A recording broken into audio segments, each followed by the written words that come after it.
How can a data center infrastructure business improve its end user communications? So, the most important strategy, the most important foundation to think about when it comes to improving how you communicate with end users is to really truly understand, first and foremost, what business your company is in. You'd say, well, that's easy. We're in the data center infrastructure business. Okay. But what can we do to dial that in just a little bit more? For example, when we look at the case studies section on your website, what do those companies and those individuals have in common? From what those companies have in common, we will likely see some common threads across where they're located. Maybe there's certain regions or certain countries or certain continents, or perhaps you're able to sell infrastructure globally.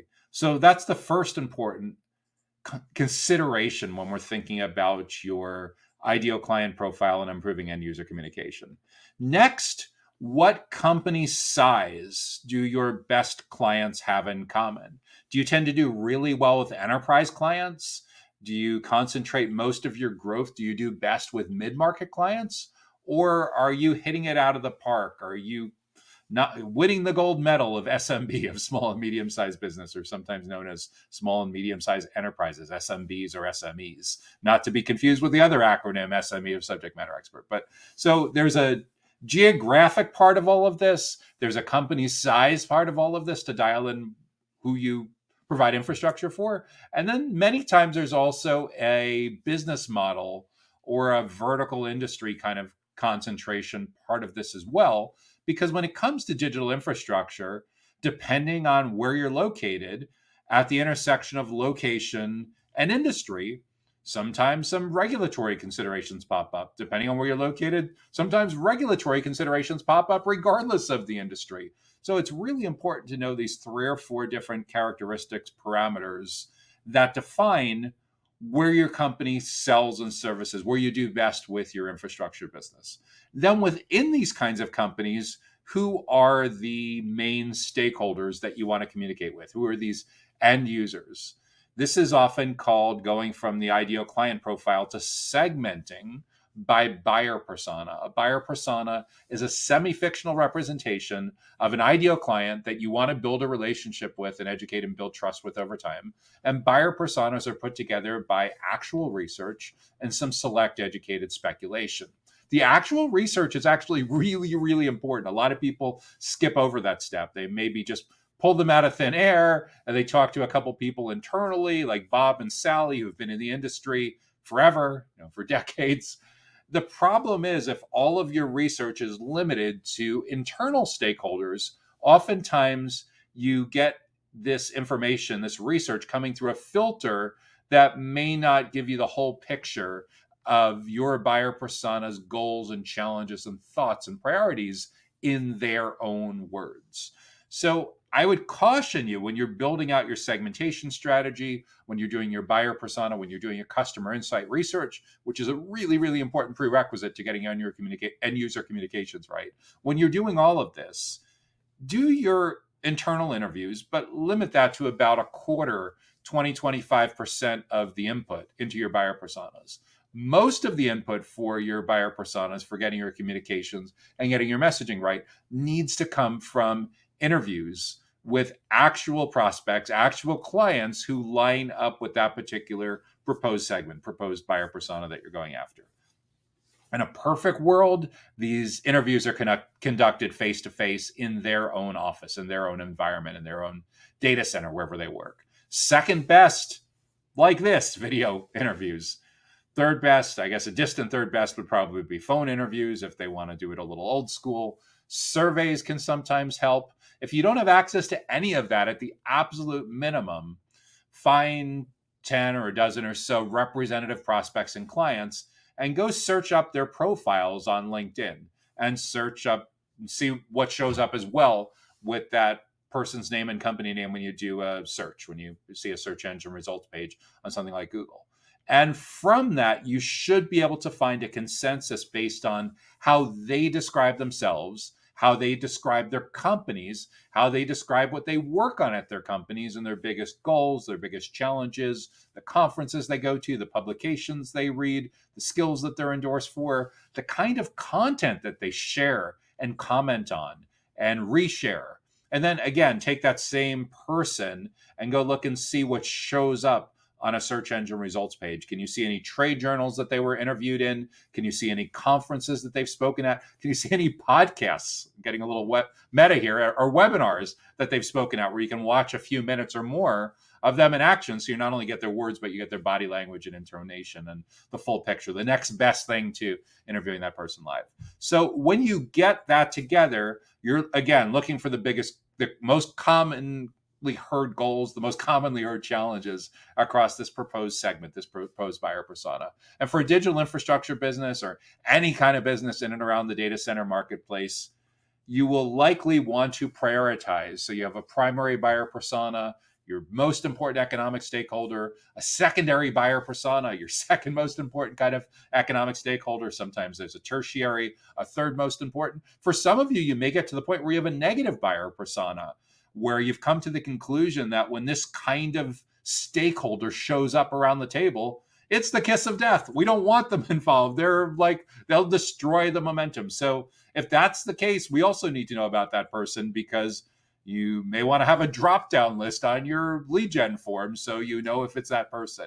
You certainly want to train your marketing and salespeople to avoid spending a lot of time and resources going after that person. If you're doing any kind of targeting, using like LinkedIn Sales Navigator or LinkedIn Campaign Manager, you will for sure want to know about this category of negative buyer personas. So again, you don't waste time and resources bringing them into the deals board, bringing them into your sales pipeline. So the key to really improving end user communication is understanding your most important buyer personas, biggest goals and challenges in their own words. Not what you think those words are, but what those words actually are. And when we get this right, our end user communications will resonate.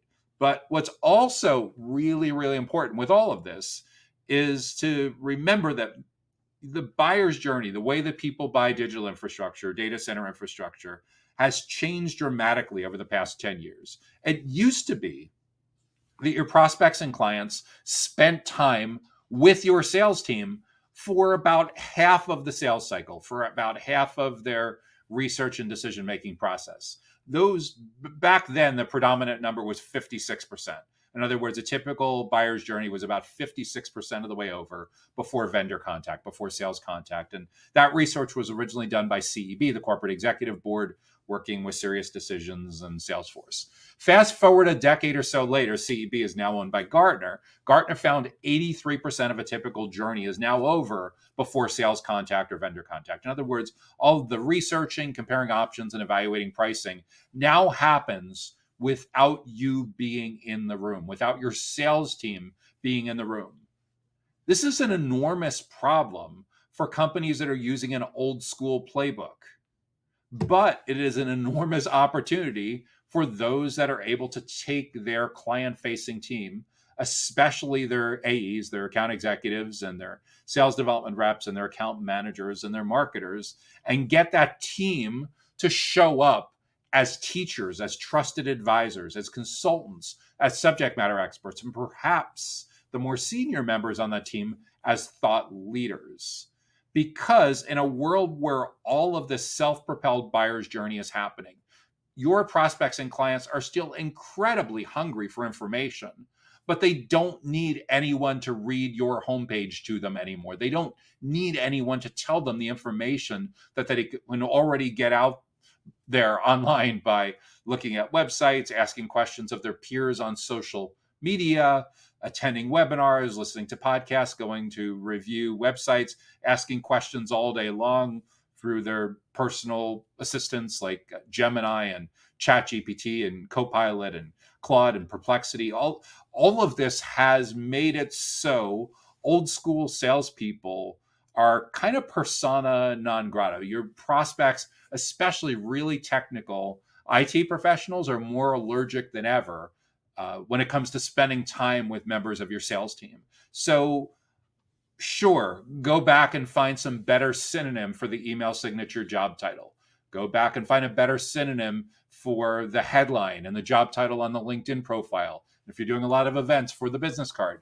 But at the end of the day, this is a mindset change for so many companies.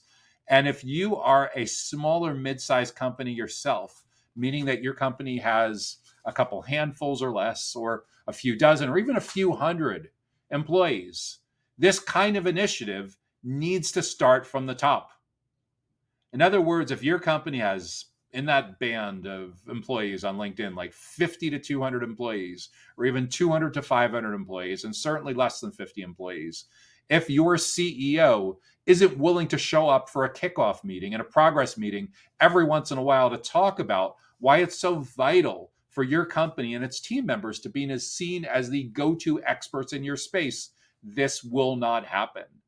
For those of you that are fans of professional sports, especially fans of baseball, you may recall there was a really popular movie based on a book about 20 years ago called Moneyball.